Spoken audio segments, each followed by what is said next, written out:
क्या बजे बात कोई नहीं करो।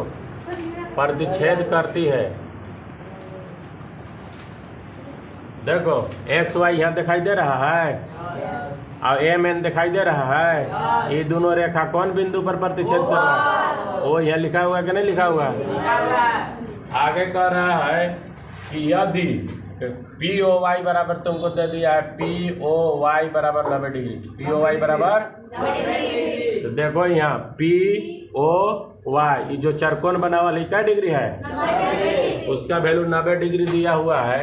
और कहा कि ए अनुपात बी इक्वल टू 2 अनुपात को रेशियो बोलते हैं 2:3। माने ए अनुपात बी बराबर 2:3 दिया हुआ है। तो कह रहा है कि सी ज्ञात करो। ये दोनों का अनुपात दिया हुआ है और इसको वैल्यू निकालना है। ठीक है, तो तुम लोग इस प्रश्न के लिए ध्यान देने वाली बात है कि जब एन 90 है तो एन दोनों मिला के कितना होगा? 90 ना होगा जी? दोनों मिला के कितना होगा? 90। क्या कि जो एक्स वाई है वो सीधा रेखा है। रेखा है कि नहीं रेखा है? तो माना कि ए इक्वल टू ए का अनुपात है 3।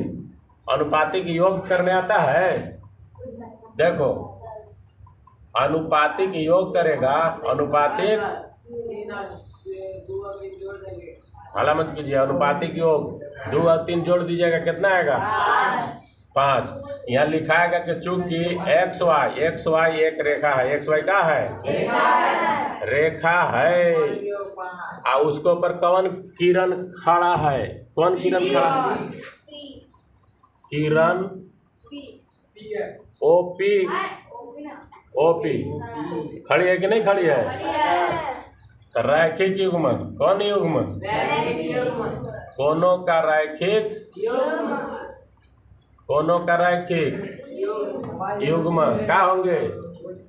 बराबर नहीं 180 कितना होगा? 180। तो बता उधर वाला है पी ओ वाई और इन्हें बोलेगा पी ओ एक्स बराबर कितना हो जाएगा? ये दोनों मिला के हम ले रहे हैं पी ओ एक्स। तब पी ओ वाई के पी ओ वाई और यह पी ओ बराबर 100। तो पी ओ वाई के पी ओ वाई का है लिखोगे। पी ओ वाई का वैल्यू दिया हुआ है कितना डिग्री? 90 डिग्री। अब P O X equal to हो जाएगा 180 डिग्री माइनस 90 डिग्री। प्लस लिखना कोई जरूरी नहीं है।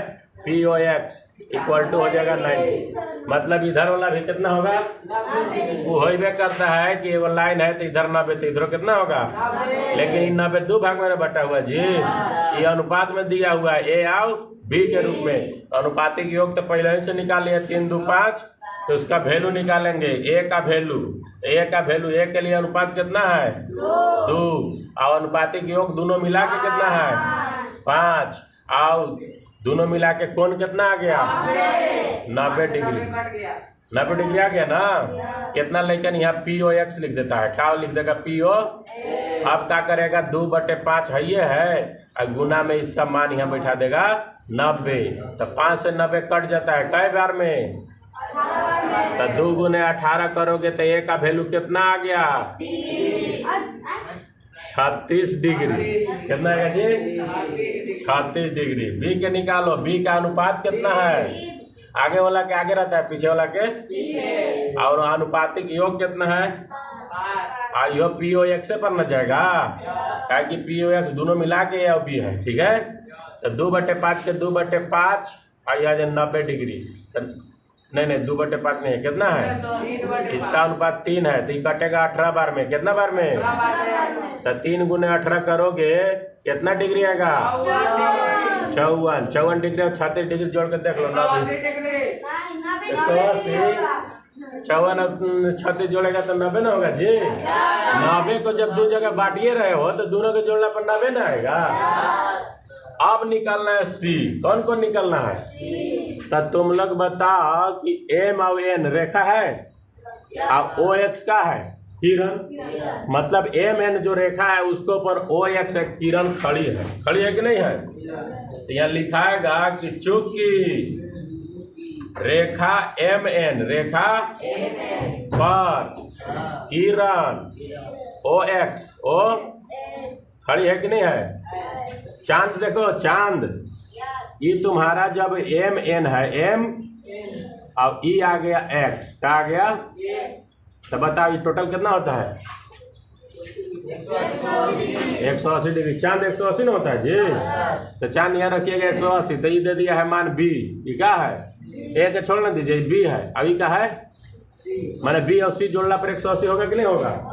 कोनों का रैखिक युग्म, कोनों का रैखिक युग्म यहाँ लिख देना चाहिए, तो समझ जाएंगे टीचर जी कि रैखिक युग्म वाला नियम लगाया है।